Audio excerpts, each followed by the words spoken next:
और आज देख रहे हैं कि बाजार में कहीं ना कहीं तेजी देखने को मिली। निफ्टी का देखिए कहीं ना, हालांकि आज निफ्टी ऊपरी स्तर से थोड़ा सा नीचे आया है। आज निफ्टी का हाई देखिए 21,603 का है और कहीं ना कहीं वहाँ से कह सकते हैं कि 60-70 अंकों की गिरावट, ऊपर से कह सकते हैं मुनाफा वसूली देखने को मिल रही है।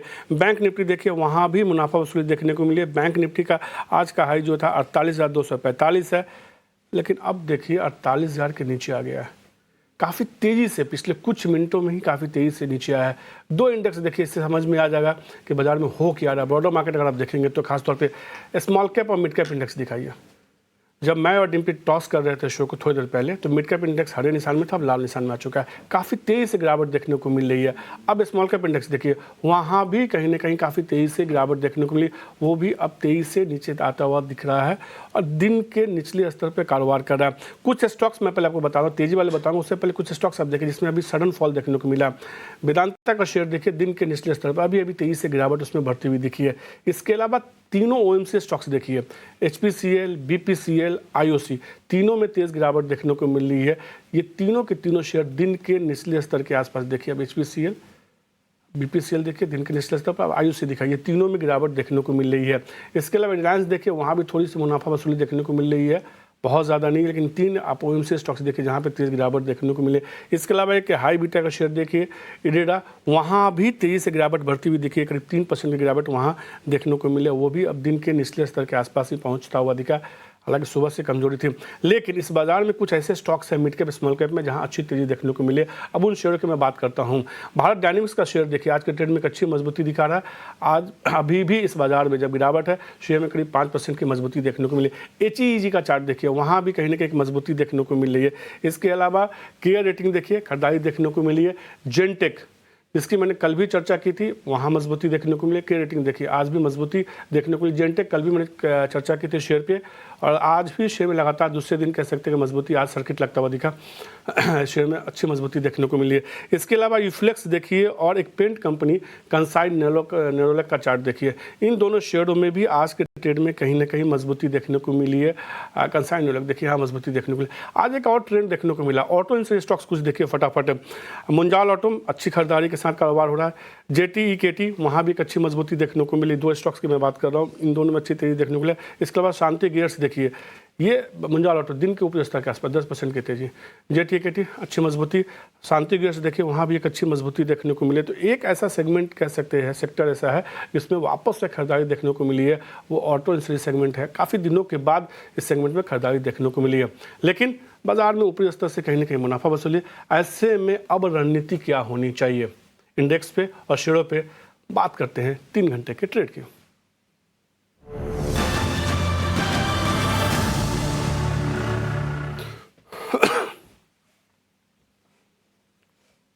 और 3 घंटे का ट्रेड बताने के लिए हमारे साथ केआर चौकसी के हेमेन कपाड़िया जुड़ चुके हैं। हेमेन जी नमस्कार। मुझे लगता है काफ़ी दिनों के बाद हमारी आपकी जो है ऑनर ये मुलाकात हो रही है, और बाजार जिस दिन मुलाकात हो रही है, बाजार में दोनों चीज़ देखने को मिली। एक रिकॉर्ड तेजी देखने को मिली, रिकॉर्ड बनते हुए देखे, अब वापस से मुनाफा वसूली देखने को मिल रही है। क्या खरीदारी करने की सलाह होगी कुछ इंडेक्स में, या आपको लगता है कि नहीं एक बार के लिए बेच के चले या साइड बैठ जाए? कल तो वैसे भी बड़ी वाली एक्सपायरी है। नमस्कार, बहुत दिन के बाद मुलाकात हुई है। Thank you for having me on the show. जैसे आपने बताया, मेरे हिसाब से थोड़ा साइड पे बैठना चाहिए। अगर आप देखेंगे तो ऑल टाइम हाई पे है निफ्टी, और शायद बैंक निफ्टी भी ऑल टाइम हाई कायम किया है। ये विक्स 15 के ऊपर कंटिन्यूअसली ट्रेड कर रहा है। चिंता का कारण है, अभी ऑल टाइम हाई है मार्केट्स, एक्सपायरी है, ठीक है, बाकी कोई और इवेंट रिस्क नज़र नहीं आ रहा है। जियोपॉलिटिकल रिस्क तो चल ही रहा है, तो मतलब कुछ नया होराइज़न पे दिख नहीं रहा है। और अगर विक्स 15 के नीचे नहीं आ रहा है, मेरे हिसाब से अगर ऑल टाइम हाई पे मार्केट्स हैं, तो विक्स 12 या 12 के अंदर होना चाहिए। ये 15 के ऊपर है, वो थोड़ी चिंता का कारण है। कंटिन्यूअसली मार्केट भी बढ़ रहा है, विक्स भी बढ़ रहा है। ये लंबे टाइम तक मुझे नहीं लगता है चलेगा। आइदर विक्स नीचे आएगा या मार्केट को नीचे आना पड़ेगा। तो इंडेक्स के बारे में मैं मुझे लगता है थोड़ा साइड पे रुके, साइड पे हो जाइए, क्योंकि वीकेंड है, न्यू ईयर है, हॉलिडे मूड है, और जैसे आपने बताया लंबी एक्सपायरी, मंथली एक्सपायरी है कल, रोल ओवर्स हैं, तो मेरे हिसाब से साइडवेज हो जाइए। अभी कुछ ट्रेंडिंग बायस नहीं है एक्सट्रीम नियर टर्म का, मतलब 2-4 घंटे का व्यू लेंगे तो, ऑल टाइम हाई पे जरूर है, लेकिन ये ऑल टाइम हाई पे टिक पाता है 15 के विक्स के साथ, थोड़ा मुश्किल है। चिंता ये बढ़ती हुई दिख रही है कि इंडिया बिक्स मुझे लगता है कि पिछले हाल के दिनों में देखिए सबसे ऊपरी स्तर के आसपास ही कर रहा है कारोबार। कोई शेयर यहाँ से हिमेन आपको समझ में आ रहा है क्या ट्रेड करने के लिए? अगर खरीदारी करनी हो, बिकवाली करनी हो, कुछ भी आपको दिख रहा हो? I think non F N O stocks, एक दो स्टॉक्स दिख रहे हैं जो इंटरेस्टिंग लग रहा है, लेकिन ये पोजिशनल ट्रेड है, बहुत शॉर्ट टर्म नहीं है, क्योंकि ये लेवल पे मुझे मेरे हिसाब से थोड़ा संभल के काम करना चाहिए। एक स्टॉक है, वो है विष्णु केमिकल्स। विष्णु केमिकल्स एक कंसोलिडेशन फेज पे बाहर आ रहा है। अगर आप देखेंगे तो कुछ 4.5 महीनों का कंसोलिडेशन है, वहां से ब्रेकआउट के मूड में है, और यहाँ पे 370 के ऊपर बंद आना जरूरी है। लेकिन पोजिशनल ट्रेड है, 365 के आसपास की एंट्री, 340 का स्टॉप लॉस और 415 का टारगेट, ये पोजिशनल टारगेट है, और लॉन्ग टर्म तेजी में है, कंसोलिडेशन खत्म करने के मूड में है। दूसरा स्टॉक है जहां पर एक बाई बनता है, वो है शारदा क्रॉप साइंस। अगर आप देखेंगे तो साइडवेज कंसोलिडेशन, 14 ट्रेडिंग सेशन के कंसोलिडेशन में से breakout 55 day exponential moving average के ऊपर ट्रेड कर रहा है। मैकेनिकल इंडिकेटर्स, डेली चार्ट पे सब क्रॉसओवर बाय हो चुके हैं। और अगर आप वॉल्यूम की बात करें तो आज जो वॉल्यूम है वो कुछ ऑलमोस्ट 4 महीने का हाई वॉल्यूम है। तो हाई वॉल्यूम के साथ ब्रेकआउट इंडिकेटर, तो ये कंसिडर कर सकते हैं। 455 के आसपास की एंट्री, 430 का स्टॉप लॉस रहेगा, और 505 का टारगेट होगा। दोनों पोजिशनल ट्रेड है, और मैंने मार्केट की सिचुएशन को ध्यान में रखते हुए कोई एफएनओ स्टॉक्स का बाई नहीं दिया है, ये कैश मार्केट स्टॉक्स दिए। मैं जी कहीं ना कहीं वैसे भी ये मिड कैप मसाला शो है, तो mid cap small cap share आप बताते हैं तो उससे बेहतर क्या हो सकता है। वैसे थोड़ी देर पहले जो मेरी लिस्ट है ना, जिसमें मैं तमाम स्टॉक्स की चर्चा कर रहा था, उसमें एक विष्णु केमिकल भी है, और अगर आप नहीं बताते तो मैं इस पर जरूर राय लेता, लेकिन अच्छी बात है कि आपने इसको बता दिया। 415 रुपये के लक्ष्य के साथ खरीदारी करने की सलाह होगी, 340 रुपये का आपको इसमें स्टॉप लॉस लगाना होगा। और एक शेयर और उन्होंने बताया शारदा क्रॉपकॉम, इसमें खरीदारी करने की सलाह, उनको लगता है इसमें भी मजबूती देखने को मिल सकती है। उसका टारगेट दिखाइए एक बार शारदा क्रॉपकॉम में। 505 रुपये के लक्ष्य के साथ खरीदारी करने के सलाह वो 430 रुपये का आपको इसमें स्टॉपर्स लगाना होगा। अब 3 स्टॉक्स फटाफट देखिए हिमेन, इसमें से कोई शेयर पसंद आ रहा है क्या? एक है मुंजाल ऑटो, हीरो ग्रुप की कंपनी, दूसरा है जेटी और तीसरा है शांति गियर्स। तीनों ऑटो इंडस्ट्री कंपनियां हैं, और तीनों में हम देख रहे हैं कि आज थोड़ी खरीदारी लौटती हुई दिखी है। इन तीनों में कोई पसंद आ रहा है क्या आपको? I think Munjal auto positionally बढ़िया है। आई थिंक इलियट वेव के हिसाब से थर्ड वेव है, तो मतलब ये आपको 110 का टारगेट मिलेगा, लेकिन ये शॉर्ट टर्म ट्रेड नहीं रहेगा, बट यस पसंद जरूर है। दूसरा स्टॉक आपने बताया जेटी इकेटी। अगर जेटी इकेटी का चार्ट देखें तो कंसोलिडेशन फेज में है, काफी इंटरेस्टिंग सिचुएशन है। आई बिलीव ये तेजी का कंसोलिडेशन है, राउंडिंग बॉटम है। यहाँ पे 158 के ऊपर वीकली चार्ट पे बंद आता है तो पहला टेक्निकल ग्रीन शूट रहेगा, बॉटम इंटू सेज वो ब्रेकआउट हो जाएगा, और 168 के ऊपर एक क्लियर अपसाइड हो जाएगी, तो ये भी बाय रहेगा। जेटी इकेटी, मुंजाल ऑटो भी अच्छा है, लेकिन जेटी इकेटी में entry, stop loss, risk reward ratio ज्यादा क्लियरली उभर के आ रहा है, तो ये पिक रहेगा। और तीसरा स्टॉक आपने बताया, जरा थोड़ा रिपीट करेंगे?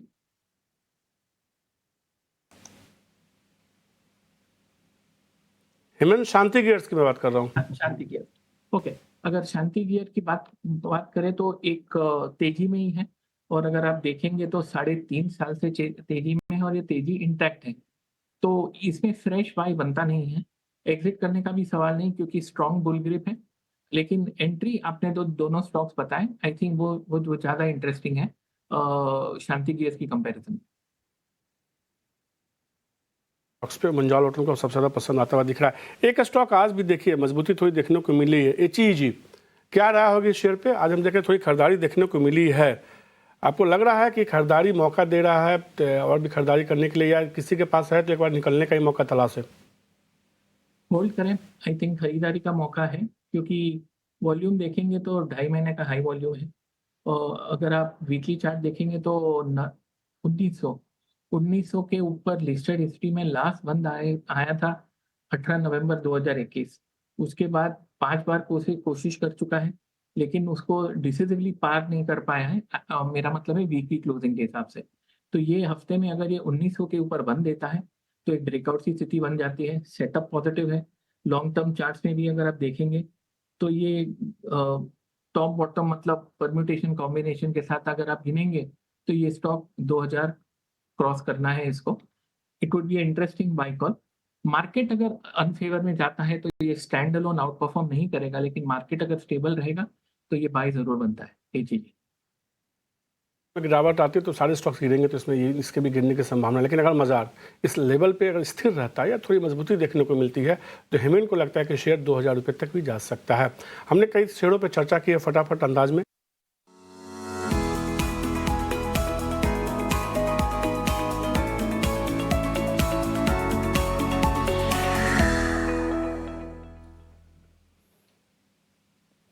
आज हमारे इस खास सेगमेंट में बात करने के लिए हमारे साथ देव इंफॉर्मेशन टेक्नोलॉजी के सीईओ और एमडी जैमिन शाह जुड़ चुके हैं। जैमिन जी नमस्कार, इतना स्वदेश को समय देने के लिए शुक्रिया। आपसे पहली बार चर्चा हो रही है। सबसे पहले तो मैं ये जानना चाहता हूँ, अभी मैंने देखा आपके बारे में, कंपनी के बारे में, गुजरात में कह सकते हैं कि जो टॉप 10 IT कंपनियाँ हैं उसमें आप एक शुमार हैं। कंपनी करती क्या है, इसके बारे में थोड़ा सा बताइए हमारे दर्शकों को। नमस्कार and thank you for inviting us.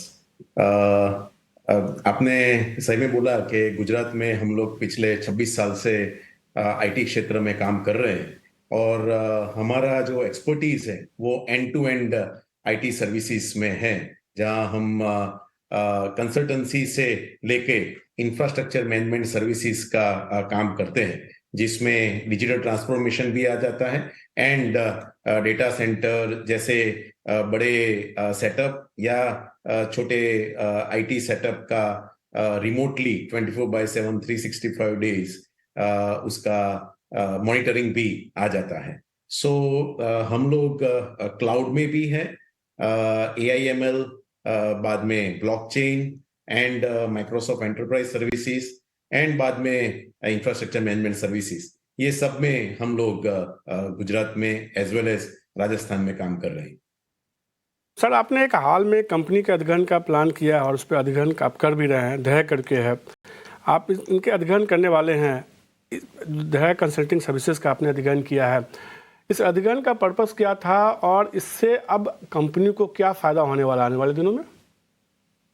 हाँ जी, जैसे मैंने आपको बताया कि हमारा फोकस बिजनेस जैसे cloud and Microsoft enterprise services का है, जो अभी आप देख रहे हैं कि वर्ल्ड वाइड SME सेगमेंट जो वर्ल्ड वाइड भी है as well as India market में भी है, जो डिजिटाइजेशन में बहुत रिक्वायरमेंट आफ्टर कोरोना उनकी बढ़ गई है। तो वो डिजिटाइजेशन में दो तीन चीजें ज्यादा जरूरत SMB मार्केट को है, जो मैन्युफैक्चरिंग एंड सर्विसेज इंडस्ट्री में होता है, जो ERP होता है, क्लाउड सर्विसेज होता है एंड उसके बाद उसका पूरा साइबर नेटवर्क और उसका इंफ्रास्ट्रक्चर मैनेजमेंट होता है। तो ये सब रिक्वायरमेंट को ध्यान में रखते हुए हमने हमारी जो माइक्रोसॉफ्ट एंटरप्राइज की बिजनेस लाइन थी उसको स्ट्रेंथन करने के लिए और उसका एक्सपांशन करने के लिए, जिससे कंपनी का सर्विस रेवेन्यू भी बढ़े एज वेल एज कंपनी का एबिटा भी बढ़े। इसीलिए ध्येय कंसल्टेंसी जो पिछले 5 सालों से माइक्रोसॉफ्ट डायनेमिक जो ERP है, माइक्रोसॉफ्ट डायनेमिक्स एंड CRM और क्लाउड प्लेटफॉर्म, उसको हमने अक्वायर किया है। इससे हमारी सर्विसेज रेवेन्यू इंडिया में एज वेल एज विदेश में बढ़ जाएगी और उससे ज्यादा हमारा प्रॉफिटेबिलिटी बढ़ेगा और जो हम कहते हैं कि USP वो भी स्ट्रेंथन होगी। जिस तरीके से हमने देखा है कि पिछले 1-1.5 सालों में AI को लेके काफ़ी ज़्यादा इस्तेमाल बढ़ता हुआ दिखा और आप ये सीधे तौर पे कह रहे हैं कि आने वाले दिनों में इसका फ़ायदा होता हुआ दिखेगा। कंपनी इसको लेके क्या योजना बना रही है आने वाले दिनों के लिए? और हम सब जानते हैं कि फ्यूचर इज AIML, ब्लॉकचेन, जो डीप टेक टेक्नोलॉजी हम कहते हैं। तो उसके लिए हमने 2-3 चीजें की हुई हैं। एक जो AIML सर्विसेज हम प्रोवाइड करते हैं अपने कस्टमर्स के लिए, और साथ साथ में हमने एक इंटेलेक्चुअल प्रॉपर्टी बढ़ाने के लिए एक SaaS बेस्ड प्रोडक्ट लॉन्च की है, उसको हम टेलिजेंस कहते हैं, जो टैली अकाउंटिंग सॉफ्टवेयर इंडिया में करीबन 4 करोड़ से ज्यादा लोग यूज कर रहे हैं, उनको AIML एंड BI प्लेटफॉर्म मिले टैली अकाउंटिंग सॉफ्टवेयर के ऊपर, जिससे आप आपके जो टैली डेटा है उसको AIML के थ्रू आप टैली डेटा के साथ बात कर सकते हैं। You can talk to your Tally data through intelligence. तो वो एक हमने स्पेशलाइज्ड प्रोडक्ट लॉन्च की हुई है, एंड नेक्स्ट ईयर में वो पूरे इंडिया में हम उसका एक्सपांशन करेंगे। जी, एक मेरा सवाल है थोड़ा दूसरा। सोशल सर्विसेज सेक्टर में जो है ना, आपकी कंपनी काफ़ी ज़्यादा काम करती है गुजरात में। थोड़ा इसके बारे में जानकारी दीजिए कि किस तरीके से पूरी IT इंडस्ट्री में जो सोशल सर्विसेज सेगमेंट को बेहतर करने के लिए आपकी कंपनी काम कर रही है। तो जैसे हम कहते हैं कि one should give it back to the society, and Gujarat में हम पूरे लोग बोलते हैं कि Gujarat has missed the IT bus. तो वो पूरा IT कम्युनिटी जो स्ट्रॉन्ग कम्युनिटी है गुजरात में, उसके ऊपर काम करने के लिए पिछले 20 सालों से मैं जैसे Gujarat electronics and software industry association है, गेसे IT एसोसिएशन, उसका मैं फॉर्मर प्रेसिडेंट रह चुका हूँ एंड फाउंडिंग डायरेक्टर भी हूँ, और करंटली हमारे जो चेयरमैन है प्रणव भाई, वो गेसे IT एसोसिएशन के चेयरमैन है। जिससे हम क्या करते हैं उसमें we are giving back to the society, जिससे ज्यादा से ज्यादा SMB and international IT companies Gujarat में आए, और सबसे ज्यादा उनको एडवाइजरी और मेंटरशिप मिले, जिससे उन लोगों की profitability as well as USP बढ़े। वो एक काम कर रहे हैं। तो एक गेसे IT एसोसिएशन है, साथ साथ में नास्कॉम का भी मैंने नास्कॉम डोमेस्टिक काउंसिल जो इंडिया लेवल की काउंसिल है उसका भी चेयरमैनशिप किया हुआ है, जिससे गुजरात में हमने NASSCOM IoT centre of excellence लाने में बहुत काम किया है। इससे ज्यादा बहुत कंपनीज के जो इंडिया में आना चाहती है तो गुजरात में वो कैसे आ सके, गिफ्ट में कैसे आ सकते हैं, तो वो एक हम लोग काम करते हैं जिससे पूरे कम्युनिटी को, पूरे स्टेट को फायदा हो। तो this is what we are giving back to the society, and वो उससे हमें बहुत एटलीस्ट ये पूरी कम्युनिटी को फायदा हुआ है। सीधे तौर पे तो आपने सही कहा कि सोसाइटी को आप क्या देते हैं वो बहुत ज़्यादा ज़रूरी होता है। जमीन जी, नए अधिग्रहण को लेके आपको शुभकामनाएं, और आगे के लिए आपकी कंपनी को लेकर ढेर सारी शुभकामनाएं, और इतना स्वदेश से खास चर्चा के लिए आपका शुक्रिया। तो ये थे जैमिन शाह, जिनसे हम खास तौर पर चर्चा कर रहे थे कंपनी को लेके, उनके आने वाले दिनों के आउटलुक को लेकर। लेकिन अब बात करते हैं मिड कैप के महारथी शेयर के।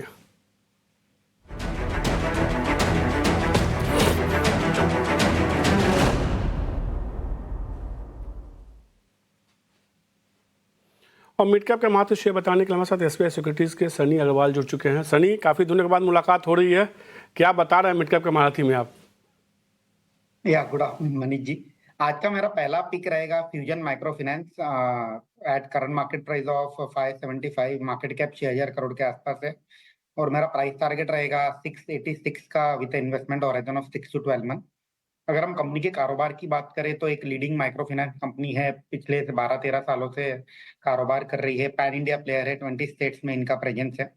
और अगर मैं ग्रोथ ट्रिगर की बात करता हूँ तो रिसेंटली एक RBI का एक सर्कुलर आया था जिसमें कहा गया था कि इनका जो 10% मार्जिन का जो कैप है वो RBI ने हटाया है, तो उसके चलते इन्हें जो एक प्रोडक्ट प्राइसिंग की जो फ्रीडम मिली है उसका एक बेनिफिट हमें इसमें कंपनी में आते हुए दिखेगा।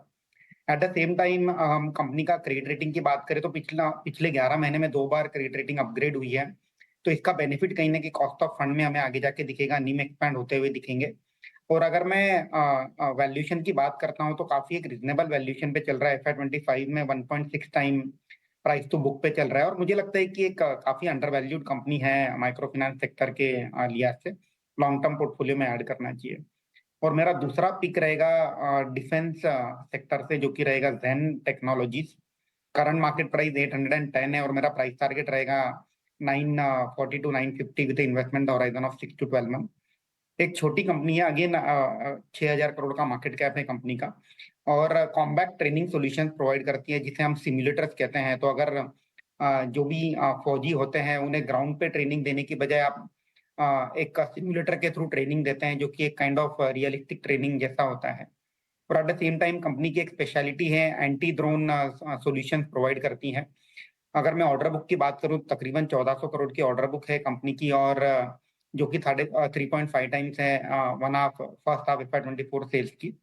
और मुझे लगता है कि जो कंपनी के अगले 2 से 3 साल में जो सेल्स और प्रॉफिट है, ये तकरीबन 3 से 4 गुना हो जाएंगे, क्योंकि जो जितनी भी ऑर्डर बुक कंपनी को मिली है, इसका एग्जीक्यूशन हम होते हुए दिखेंगे। तो लॉन्ग टर्म के लिहाज से पोर्टफोलियो में ऐड करना चाहिए। खरीदारी करने की सलाह 943 रुपये के लक्ष्य के साथ खरीदारी करना है आपको। 6 महीने का नज़रिया रखना है। इसके अलावा फ्यूजन माइक्रो है जो सनी को पसंद आ रहा है, उनको लगता है कि यहाँ से फ्यूजन माइक्रो में खरीदारी करके चलिए। मिड कैप कमाती में 6 महीने में आपको 680 रुपये तक का लक्ष्य देखने को मिल सकता है। सनी आपका शुक्रिया मिड कैप का माते शेयर बताने के लिए। हेमन आपका भी शुक्रिया, थोड़ा समय की कमी थी तो ज़्यादा शेयरों पर चर्चा भी नहीं, लेकिन अगली बार आएंगे तो मैं आपसे ज़्यादा शेयरों पर चर्चा करूँगा, ये वादा करता हूँ। और आपसे भी ये वादा लेता हूँ कि अब जल्दी आपसे मेरी मुलाकात होगी। लेकिन अब मिड कैप मसाला में आज के लिए इतना ही।